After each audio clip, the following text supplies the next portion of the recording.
Olá, hoje eu vim conversar com você sobre a doença de Alzheimer, que foi descoberta por um médico alemão em 1908. Foi praticamente o primeiro caso descrito. Você vê o seguinte, desde que descreveu esse primeiro caso, que era uma doença rara, praticamente inexistente, as pessoas ficavam velhas sem ter que ficar gagá, tanto é que os velhos eram respeitados porque traziam uma grande experiência. Você vai nas tribos indígenas, quem que manda na tribo? É a pessoa mais idosa, porque ela viveu mais, ela tem mais experiência, ela tem mais memória. Só que a doença de Alzheimer, ela vem e uma das coisas que a destrói é a memória, principalmente a memória recente. Então, aquela sabedoria toda sem memória não adianta nada. Então, o que aconteceu? O número de pessoas com Alzheimer começou a aumentar. E hoje é uma das principais causas de morte nos Estados Unidos. E é uma doença muito cara. Os remédios são caros, o trabalho que tem do cuidador, da família. Quando você tem uma pessoa com Alzheimer na família, a família toda fica comprometida. Então é um problema muito sério para todo mundo que está envolvido, todos os entes queridos. Existe um teste muito simples que a gente faz no consultório, que é a pessoa chega, você pede ela para desenhar um relógio. Do nada. Ela só não pode colar. E ela desenha o relógio. Aí você avalia esse relógio. Tem gente que desenha um relógio, esquece de colocar o número, esquece de colocar o ponteiro do minuto, o ponteiro da hora, e assim por diante. Mas está ali. Aquilo ali fica registrado. Aquilo ali é o baseline, que a gente chama, é a base. Agora eu vou fazer uma intervenção e eu vou saber se essa intervenção está melhorando a cognição da pessoa se eu fizer o teste do relógio e ele melhorar. Então é uma coisa simples e muito fácil de fazer. Então faz-se o primeiro, faz-se a intervenção. O que tem aí de clássico? Primeiro que o custo financeiro é grande, o custo emocional é caríssimo, e o tratamento do Alzheimer, por um ponto de vista de remédio, é inibidores da acetilcolinesterase, que não mexe com a doença, mexe um pouquinho com a sintomatologia, mas tem uma série de efeitos colaterais. Às vezes o tratamento acaba ficando pior do que a doença. Essa é a grande verdade. Então, olha que interessante. Então, tem esses casos todos, cada vez mais gente com Alzheimer, talvez por aumentar o consumo de açúcar, talvez pela contaminação do ambiente, o ar, poluição, que tem muito a ver com poluição. Pessoas que vivem em regiões urbanas têm maior incidência de Alzheimer. A mulher tem 4 vezes mais chance de ter Alzheimer do que o homem, por várias razões. Primeiro que a mulher vive mais do que o homem. Uma mulher vive em média 8 anos e meio, mais do que o homem. Isso é padrão no mundo inteiro. E segundo, a mulher tem uma oscilação hormonal muito maior. Os hormônios na mulher são muito mais presentes do que o hormônio no homem, que os hormônios no homem. No homem é muito simples, é a testosterona. Na mulher é toda uma inteligência hormonal, e aí vem o caso quando ela fica grávida, aí vem o caso quando ela para de ovular, às vezes acontece antes da menopausa, aí vem o processo da menopausa. O fato é que tem mais Alzheimer em mulher do que em homem.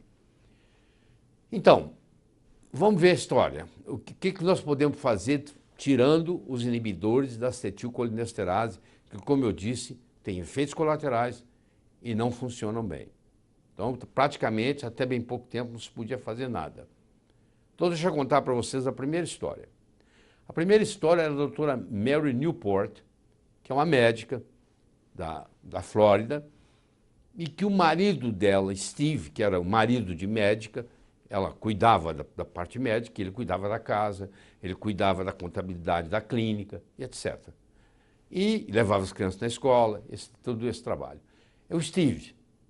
E com o passar dos anos, aconteceu que o Steve começou a ter problemas na contabilidade.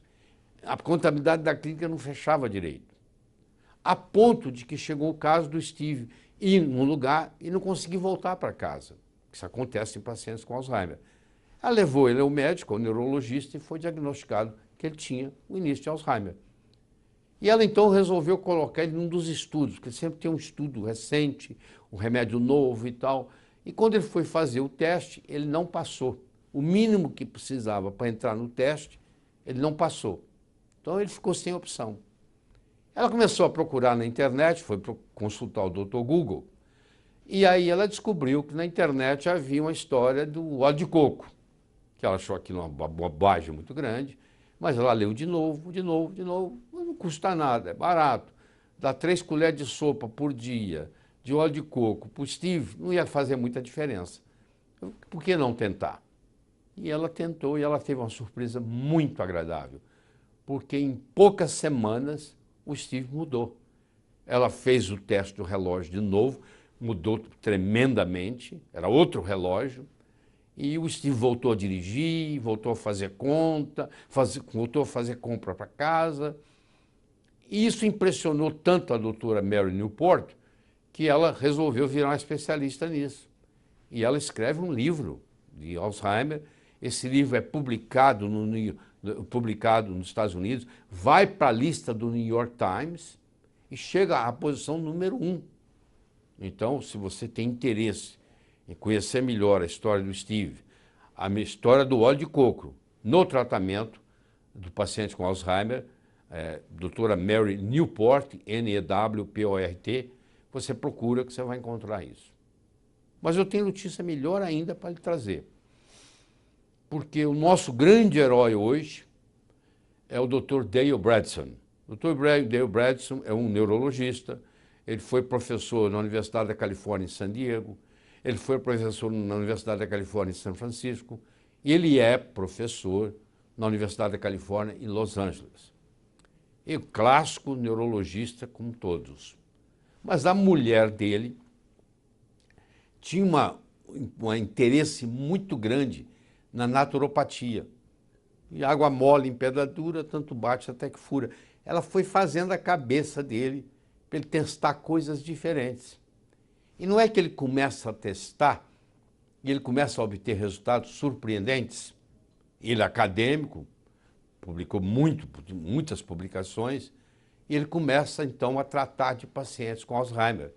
E ele então publica um livro, que eu estou mostrando para você aqui em português. Eu não edito esse livro, eu não tenho nada a ver com esse livro, eu estou trazendo aqui para a sua informação. Eu acho que você merece ler esse livro. Chama-se O Fim do Alzheimer, lançado pela Objetiva. Está no Brasil em português. Um best-seller americano, também chegou ao número 1 no New York Times. E ele mostra aqui, ele tem mais de 100 casos onde ele reverteu o Alzheimer. Foi um cala-boca muito grande. Eu acho que se você tem alguém na família que tem Alzheimer, eu recomendo que você compre esse livro, adquira na sua livraria aí perto da sua casa, que você leia o material que está aqui, que é bem acessível, e que, se for o caso, você leve ele o dia que você for na próxima visita com o médico do seu ente querido, porque o médico também merece ver esse livro. Então você pode até levar um de presente para o médico e dizer, doutora, eu estou trazendo aqui um livro. É impressionante, porque o Dr. Dale Bredesen, que de repente ficou famoso no mundo inteiro, ele demonstrou para nós, com muita convicção, e ele mostra todo o esquema que ele fez, e ele já tem publicado em revistas médicas americanas indexadas mais de 100 casos de, entre aspas, cura de Alzheimer. Porque a reversão é tão grande que pode até chamar de cura. Tanto é que o título do livro dele é O Fim do Alzheimer. Então eu estou muito satisfeito em estar aqui conversando com você sobre isso, porque é muito raro a gente, principalmente na área da neurologia, a gente trazer uma coisa que diz assim, ó, não é só o diagnóstico e esperar a morte, não. Agora você pode fazer alguma coisa. O paciente volta a lembrar o nome dos filhos, melhora o comportamento, melhora a cognição, melhora a memória e assim por diante. Tá? Espero que você faça uso dessa informação.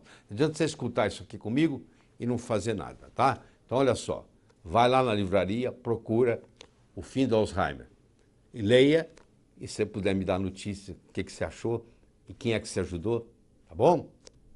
Até logo.